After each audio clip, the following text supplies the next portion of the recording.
Hello नमस्ते दोस्तों, मैं राहुल विजुअल न्यूज़ में आपका स्वागत करता हूँ। आज की इस वीडियो में हम बातचीत करेंगे स्टडी परमिट के बारे में। Most of the people, most of the students को मोस्ट ऑफ द चीज़ें पता होगी स्टडी परमिट के बारे में, लेकिन हम थोड़ा डिटेल में जानकारी लेंगे और कौन से फैक्टर्स इंपॉर्टेंस होते हैं just to get the rough idea, और कौन सी चीज़ें हमें ज़रूरत है स्टडी परमिट को अप्लाई करने के लिए। तो मैंने इस वीडियो को 5 फैक्टर्स में डिवाइड किया हुआ है कि about the process, who can apply, और कौन से डॉक्यूमेंट्स चाहिए, get the right documents, how to apply, कैसे अप्लाई करना है, और after you apply, once you apply करने के बाद क्या प्रोसीजर होगी। तो हमारा फर्स्ट फैक्टर है कि स्टडी परमिट क्या होता है। तो ये स्टडी परमिट एक डॉक्यूमेंट है जो फॉरेन नेशनल को कनाडा गवर्नमेंट रिलीज करती है as a designated learning institution, DLI in Canada. तो ये most of the foreign national जो भी होते हैं उनके लिए स्टडी परमिट होना बहुत जरूरी। इस स्टडी परमिट की फीस कितनी होती है? सिर्फ 150 कनेडियन डॉलर्स एक स्टडी परमिट को अप्लाई करने के लिए इतनी फीस होती है। और एक चीज ध्यान में रखना दोस्तों कि स्टडी परमिट जो होता है वो एक वीजा नहीं होता है। अभी सेकंड पॉइंट ये है कि कौन अप्लाई कर सकता है, हु कैन अप्लाई। सो एक रिक्वायरमेंट होती है कि आपका एडमिशन होना चाहिए डेजिग्नेटेड लर्निंग इंस्टीट्यूशन DLI की कॉलेजेस ऑफ कनाडा में। आपके पास एक इनफ फंड होना चाहिए, मनी होनी चाहिए कि आप आपकी ट्यूशन फीस को बता सकते हैं, लिविंग एक्सपेंसेस को दिखा सकते हैं कि हाँ मेरे पास इतना फंड है जो that will be enough for me to spend as a living expenses. आपके लिए अलग होता है, और अगर किसी फैमिली मेम्बर के साथ स्टडी करने के लिए कनाडा आ रहे हो तो that will be a different amount, और डिफरेंट फंड की जो लेवल होती है वो डिफरेंट होगी।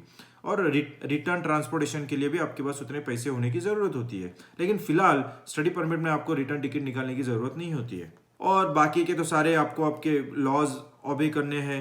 क्रिमिनल रिकॉर्ड आपका अच्छा होना चाहिए, पुलिस सर्टिफिकेट आपको बैक होम से देना है, और आपकी मेडिकल चेकअप होती है, और आपको प्रूफ करना होता है ऑफिसर को कि क्यों हम कनाडा स्टडी परमिट के बाद छोड़ेंगे। बाद में अगर आप चाइना से, इंडिया, मोरक्को, पाकिस्तान, फिलीपींस और सेनेगल और वियतनाम, इस कंट्री से अगर अप्लाई करते हो तो उनके लिए एक स्पेशल प्रोग्राम है कनाडा का जिसको कहते हैं स्टूडेंट डायरेक्ट स्ट्रीम। उसके बारे में हम जानकारी लेंगे, क्या क्या ज़रूरत है, क्या क्या डॉक्यूमेंट्स रिक्वायरमेंट है, और वो क्यों फास्टर है, और बहुत कम डॉक्यूमेंट्स उसके लिए लगते हैं।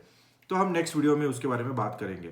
और आपकी रिस्पॉन्सिबिलिटी क्या होगी जब आप कनाडा में एज ए स्टूडेंट वीज़ा पे आते हो। तो आप कनाडा यही चाहता है कि आप आपका प्रोग्रेस रखें प्रोग्राम की तरह से, respect any conditions listed on your work study permit and work permit at the same time. आपको जो स्टडी परमिट में लिखा होता है उसी हिसाब से आपको लॉ ओबे करने हैं। और अगर आपने स्टडी बंद कर दी है, आपसे नहीं हो रही या कुछ हो रहा है, अगर रिक्वायरमेंट्स नहीं मीट करते तो आपको कनाडा छोड़ के जाना पड़ेगा। थर्ड बहुत इंपॉर्टेंट फैक्टर है, जो डॉक्यूमेंट्स क्या क्या चाहिए। हमें प्रूफ ऑफ एक्सेप्टेंस होना ज़रूरी है हमारे पास, proof of identity, proof of financial support, और लेटर ऑफ एक्सप्लेनेशन।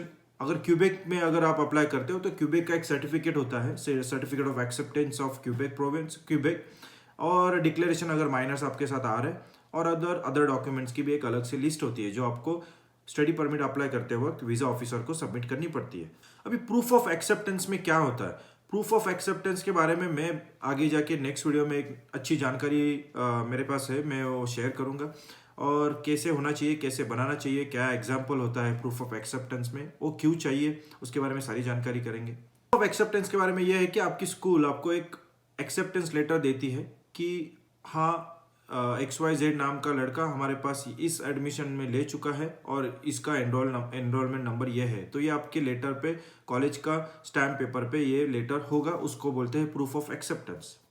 बाद में उनको चाहिए proof of identity. Proof of identity में तो आपका पासपोर्ट, जो आपका ट्रैवल डॉक्यूमेंट है, वो इंपॉर्टेंट है, और बाद में आपके 2 फोटोग्राफ्स होने चाहिए। दोनों फोटोग्राफ के पीछे आपका नाम और आपकी डेट ऑफ बर्थ दोनों मेंशन करनी होनी चाहिए। ऐसे भी हम बैक होम कंट्री से एज अ स्टूडेंट आते हैं तो हमारे लिए एक मेजर फैक्टर होता है कि फाइनेंशियल सपोर्ट। तो हमें फाइनेंशियल सपोर्ट कैसे दिखाना होता है, कौन से डॉक्यूमेंट्स हमें दिखाने हैं, इसके बारे में हम जानकारी लेंगे। कि proof of Canadian bank account in your name if you transfer the money in Canada.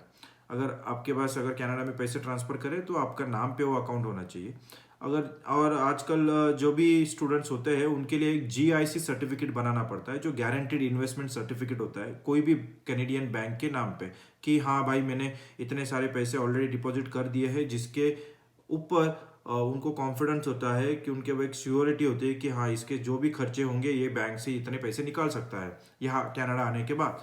Proof of student loan और education loan from the bank, और बैंक भी सरकारी होनी चाहिए। Your bank statement for the last 4 months, a bank draft that can be converted into the Canadian dollars. जो भी bank ने आपसे पैसे ट्रांसफर करवाने हैं वो आपके कनेडियन डॉलर में उतनी अमाउंट उस लेटर में होनी चाहिए। और आपके पास प्रूफ होना चाहिए कि आपने ट्यूशन फीस पे कर दी है, और अगर आपके कोई एक्सपेंसेस आपने दिखाया है कि कनाडा में मैंने बुक करा है, रूम बुक किया है, हॉस्टल बुक करा है, उसका भी इनवॉइस आपको दिखाना है। और वैसे भी आप अगर आपके कोई भी कॉलेज में एडमिशन लेते हो, फीस पे करते हो, आपको आपका एक्सेप्टेंस लेटर और प्रूफ ऑफ कि आपने फीस पे कर दी है सेमेस्टर 1 और 2 की, ये सारी जानकारी आपको ईमेल में वो लोग भेज देते हैं। A letter from the person और स्कूल गिविंग यू मनी। बाद में proof of funding paid from within Canada. अगर आपको कोई कनाडा से कोई फंड हो रहा है, ऐसा बहुत कम होता है, आपको कोई स्कॉलरशिप मिल रही है, जो भी मास्टर्स प्रोग्राम के लिए आते हैं, पीएचडी प्रोग्राम्स के लिए आते हैं, अगर उनको कोई स्पेसिफिक स्कॉलरशिप मिल रही तो उसका भी लेटर उनको दिखाना पड़ता है, तो ही स्टडी परमिट का आने का चांसेस ज़्यादा से ज़्यादा होता है। अदरवाइज रिफ्यूजल, एक भी डॉक्यूमेंट मिस करोगे तो रिजेक्शन आने के बहुत चांसेस होते हैं। बिकॉज कनाडा में क्या होता है कि कनाडा में स्टडी परमिट लेते वक्त हम किसी ऑफिसर के साथ बात नहीं करते, हमें ये डॉक्यूमेंटेशन सेंड करना होता है, तो हमें कुछ भी मिस नहीं करना है। जो भी उनकी रिक्वायरमेंट चेकलिस्ट में डॉक्यूमेंट्स है, वो सारे डॉक्यूमेंट्स को बहुत ही अच्छे से देख के वो सारी डॉक्यूमेंट्स की रिक्वायरमेंट हमें पूरी करनी होती है। अगर आप कनाडा में कहीं पे भी रहते हो एक्सेप्ट क्यूबेक से बाहर हो कनाडा में, तो हमें कितने $1000 दिखाने हैं। अगर आप सिर्फ अकेले आ रहे हो स्टडी करने के लिए तो 10,000 कनेडियन डॉलर आपके पास दिखाने हैं। अगर आप फैमिली मेंबर के साथ आ रहे हो, किसी एक फैमिली मेंबर के साथ, तो एडिशनल 4,000 कनेडियन डॉलर्स आपके पास होने चाहिए। और अगर कोई माइनर आ रहा है, लेस देन 18 months आ रहा है, 18 years आ रहा है, तो ऑलरेडी आपके पास और एक्स्ट्रा 3,000 कनेडियन डॉलर्स की आपको प्रूफ ऑफ फंडिंग दिखानी पड़ेगी, जो ऑलरेडी बैंक में आपके पास एक सर्टिफिकेट होना चाहिए कि मैंने इतना रखा हुआ है। और क्यूबेक में अगर आप स्टडी करने जा रहे हो तो क्यूबेक में वो थोड़ा महंगा है, जो कि वो हर एक कैटेगरीज में जो भी मैंने मेंशन करा है उससे 1,000-2,000 कनेडियन डॉलर्स एक्स्ट्रा है, क्योंकि क्यूबेक में थोड़ा रहना खाना बहुत महंगा है। लेटर ऑफ एक्सप्लेनेशन होने की बहुत ज़रूरत है। अभी लेटर ऑफ एक्सप्लेनेशन क्या होता है कि भाई मैं कनाडा में स्टडी करने के लिए क्यों आ रहा हूँ, ये कोर्स मेरे लिए क्यों इम्पोर्टेंट है, और ये इसकी सारी रिस्पॉन्सिबिलिटी एज ए स्टूडेंट, हमारा आगे का प्लान और गोल इस लेटर में होता है, जो हमें वीज़ा ऑफिसर को हमें हमारा एक गोल या आगे का फ्यूचर बताना होता है कि हम क्यों जा रहे हैं, हमारा पीछे का गोल क्या है, और स्टडी करने के बाद हम क्या करने वाले हैं। हाउ टू अप्लाई, कैसे अप्लाई करना है, इसमें 2 कैटेगरीज होती है, एक ऑनलाइन होता है और एक पेपर एप्लीकेशन होता है। लेकिन कनाडा गवर्नमेंट हमें ऑलवेज यही बोलती है कि ऑनलाइन अप्लाई करो। ऑनलाइन अप्लाई करने का एक फ़ायदा ज़रूर है, क्योंकि आपको एक कुरियर फीस नहीं देनी होती है, आपको कोई मेल चार्जेस नहीं देने पड़ेंगे, आपका एप्लीकेशन राइट अवे इंस्टेंटली वहाँ पे गवर्नमेंट के पास सबमिट हो जाता है।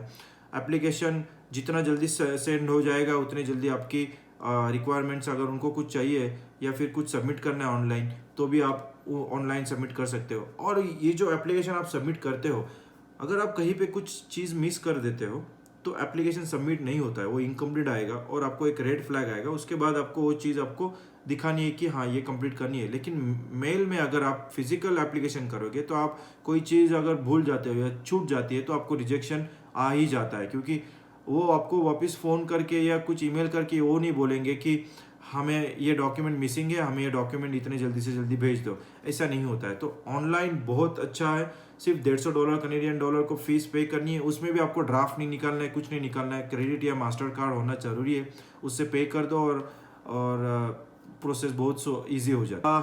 दोस्तों इस वीडियो में इतना ही, और आगे जाके मैं एक एप्लीकेशन गाइड और सारी चेकलिस्ट के बारे में थोड़ा डिस्कशन करूंगा। अगर आपको कोई भी क्वेश्चंस है तो मुझे आप कमेंट बॉक्स में कमेंट करिए और मैं आपके क्वेश्चंस का आंसर देने की जल्दी से जल्दी कोशिश करूंगा।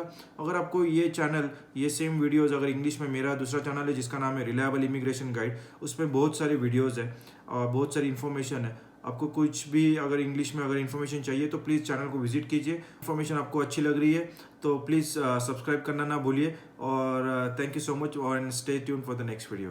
धन्यवाद।